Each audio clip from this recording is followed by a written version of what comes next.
Hello. Welcome to Talking Substance at Kyiv Post. My name is Stash Luchkiv, and today we have an honorable guest, Michael Danby, who used to be a parliamentarian in Australia and is now international analyst for Sky News Australia. We hope you give us a like, subscribe to our channel, and leave us a comment about what you think. And we're going to talk about various things. You've come to Kyiv. You've been in Ukraine how long now? Well, this is my third time to Ukraine, and this is I've been here since Monday. Okay. And what brings you to Kyiv? Solidarity, information, and I'm doing some broadcasts from here too. So For Australian TV? incredible! You can do it by Zoom from your hotel room. It's amazing. And by the way, I'm what my American friends would call, it's quite unusual, a 7-term congressman. A 7-term congressman. But that's behind me. That's behind you. So you no longer do that? No. I was the chairman of the Foreign Relations Committee, and you can be in Parliament X amount of time, and then it becomes too long. Okay. Now, so being from Australia, can you just give a rundown of how this war is seen from down under, from the Australian point of view? One backwards factor that I reinforced at the National War Memorial yesterday was a weapon called the Book 7. Frankly, Stash, Australians had never heard of Ukraine prior to the Russians shooting down MH17. Then there was a bridge too far, Ukraine. But after that, our Prime Minister had a confrontation with Putin at the last meeting of the G20 that Putin attended, and everyone knows now where Donetsk is and all of these places. Yeah. So I had been earlier in 2008 and 2012 because I was, as I said, chair of the Foreign Relations Committee. But when the war started, there's a lot of sympathy in faraway Australia for Ukraine, and we've given a lot of aid to Kyiv.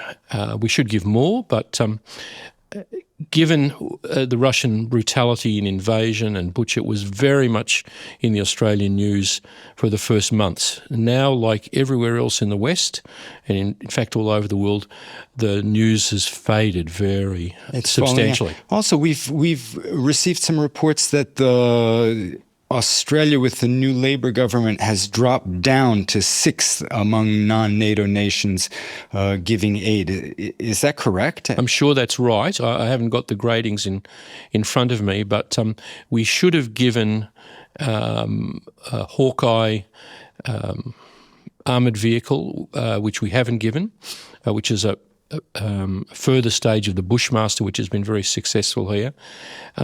We should have given General Mick Ryan, who's a great Australian military commentator, has said this repeatedly. We should have given Ukraine 20 Taipan helicopters, which were not purposeful for combat in Australia, but could have been used for transport behind the lines here in Ukraine. What prevented that? Lack of will. Lack of will. Stash, the only ambassador that hasn't returned to Kiev of the 50 that left is the Australian ambassador who's in Warsaw. If I was in Australia, I'd say more frankly that he was or she was hiding. But since I'm more diplomatic here in Kiev, I won't say that. But look, I think Australia could do more. You've got good friends in Japan and South Korea. It is strange that our Foreign Minister, Senator Penny Wong, and our Defence Minister, Richard Marles, have not been to Ukraine since the war started, and they should. Our Prime Minister, Mr Albanese, has come, and he had good relations with Mr Zelensky, and we've continued to do things since. But Ukraine is in a tipping point, and it's not only Americans who should step up, it's Australians as well as your other friends.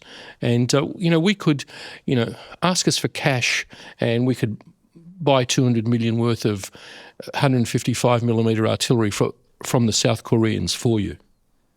Let's do it. I advocate exactly the same thing. What's the media landscape like in Australia?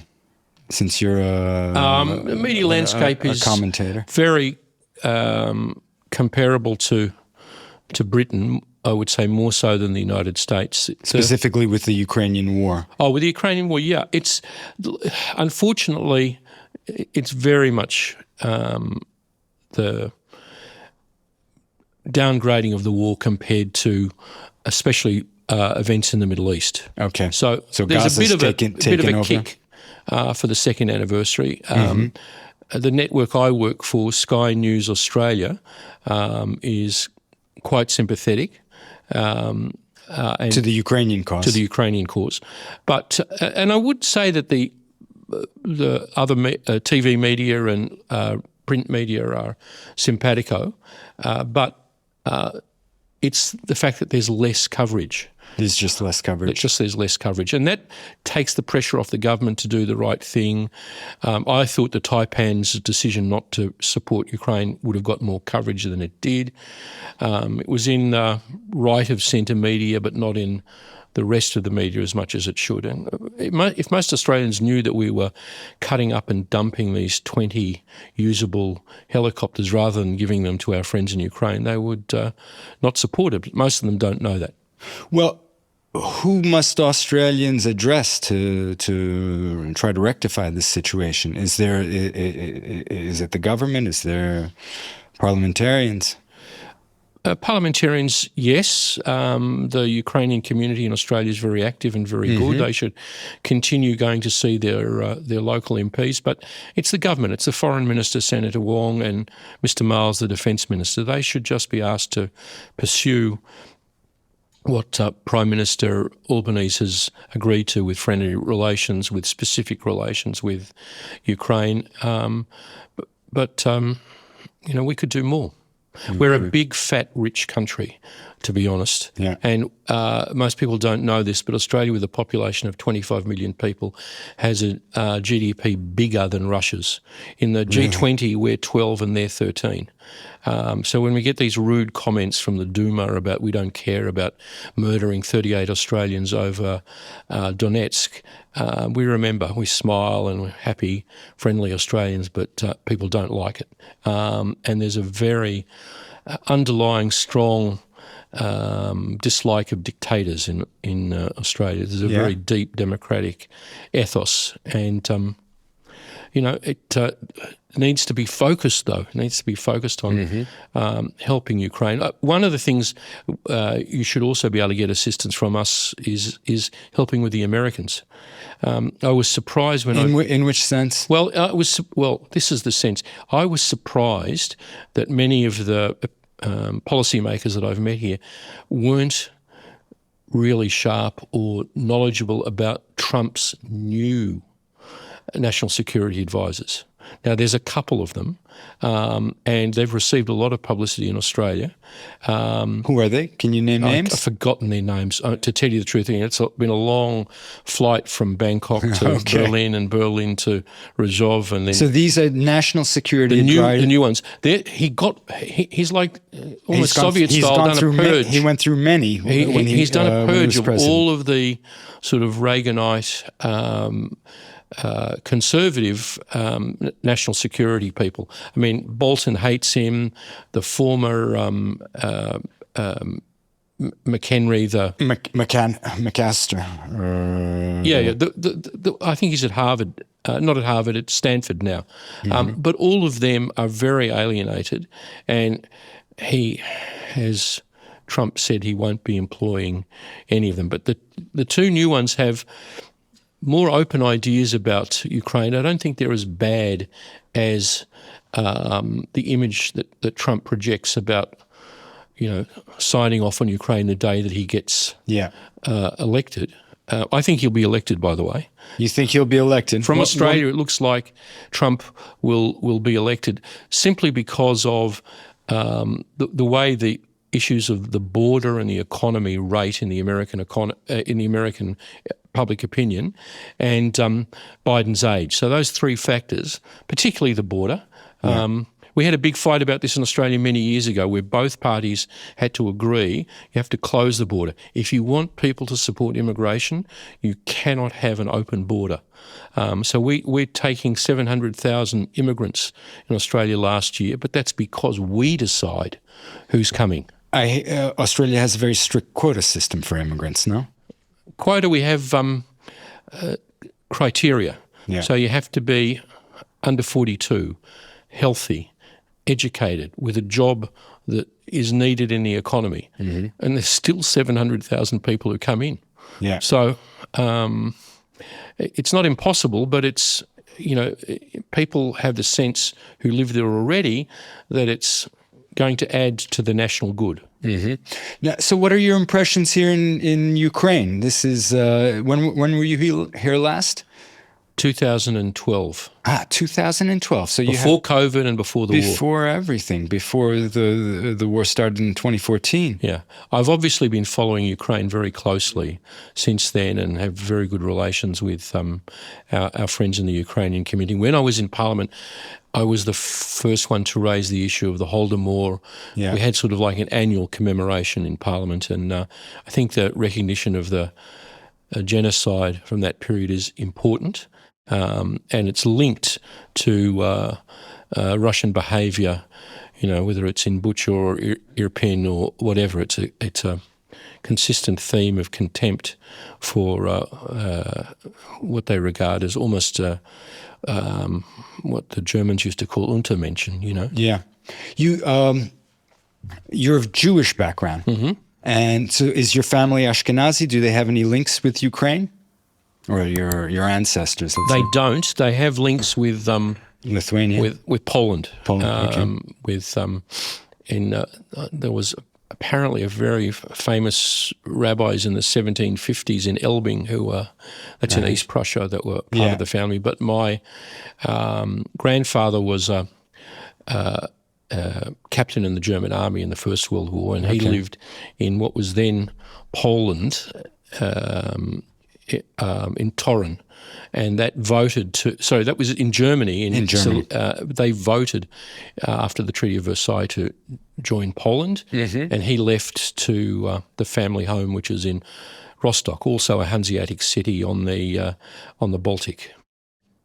And because there's a revival of the Jewish community here in Ukraine with pilgrimage in Uman.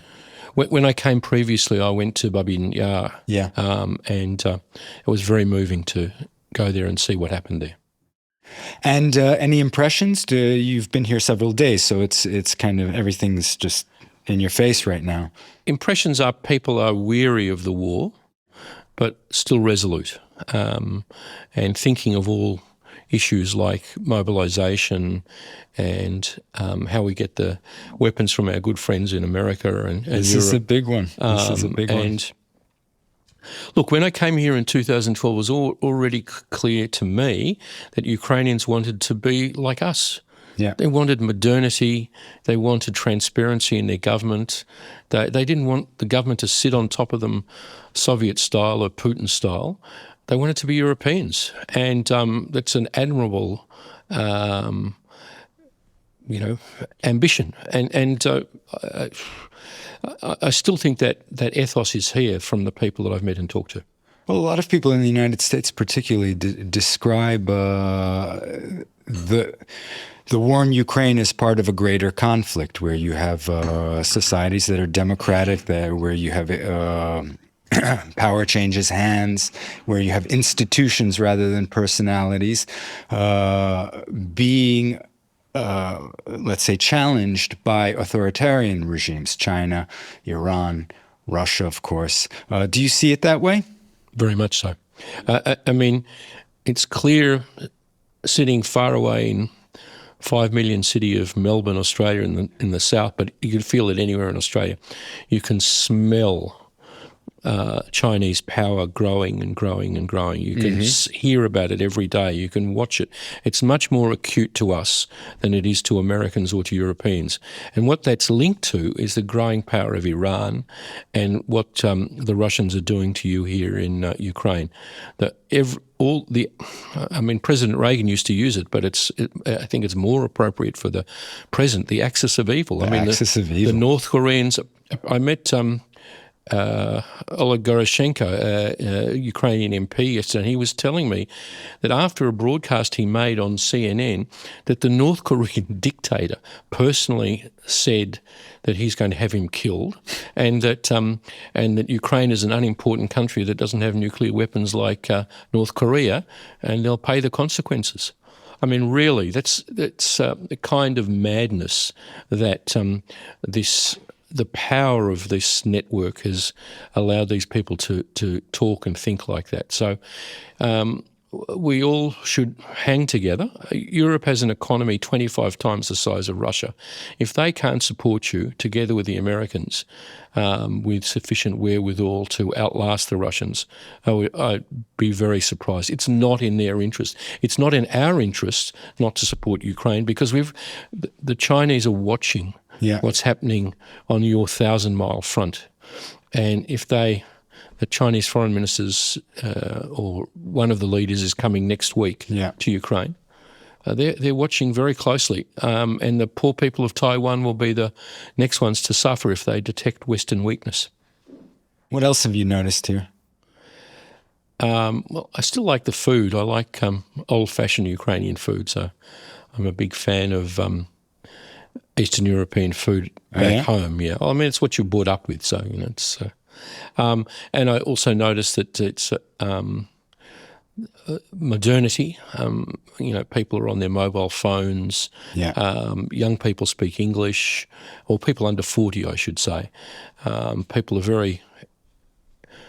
I mean, they may be weary, but they're not rude. They're still friendly with each other and friendly to outsiders or foreigners. So how do you think we can convince the Americans and the Europeans? You mentioned political will or lack thereof before. How can we shift?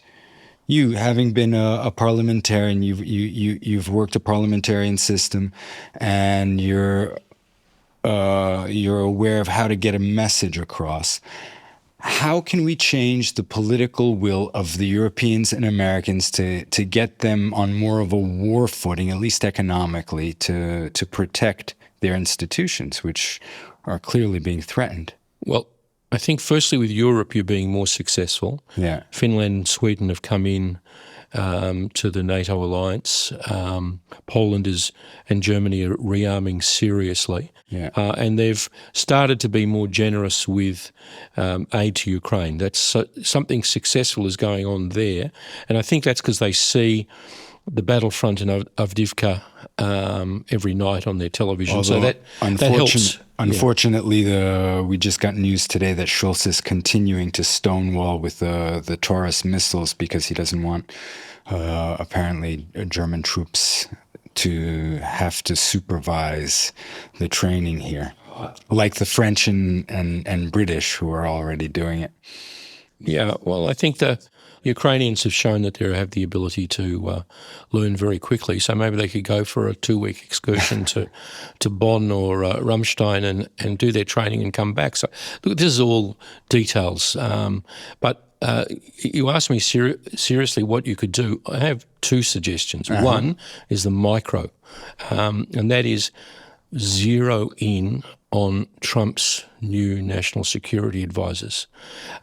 Make sure people meet them, talk to them, cultivate them. Ukrainians, you mean? Ukrainians should do that, yeah. So it's a new world waiting for us out there. I'm not sure Biden will be the candidate, but if he is, I strongly of the view that not anything to do with Ukraine or the foreign affairs, but because of the open American border, that Biden will be defeated. So that's a personal opinion. So, but you're always good in casinos if you bet on the future, and the future might be Trump. So look to these new people and see if they can be influenced. We have a lot of interviews and information about them in Australia because we're worried about what they will do with China. Will they sell out us and the Taiwanese? Okay. So there's a worry about that. It's a consistent worry all over the world. The second thing is I have a very cheeky, adventurous suggestion, and that is Ukraine needs to seize the media centre of events, put itself back in the news. Okay, how would it do that? Do what South Africa did to the Israelis. Have Canada and a group of human rights lawyers and former attorney generals and all friends of Ukraine make a case to the International Court of Justice that Russia should face all various charges. You can substantiate them.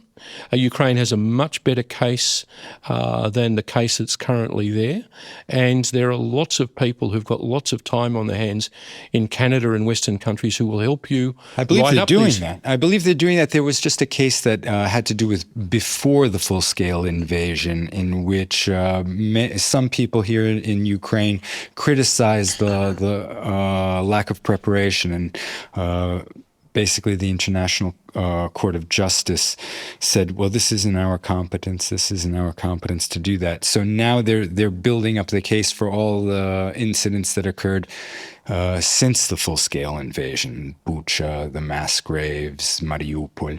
All of these things are very substantive, very outrageous, and should be the centre of the international community's attention. So the communists have an expression, the propaganda of the deed.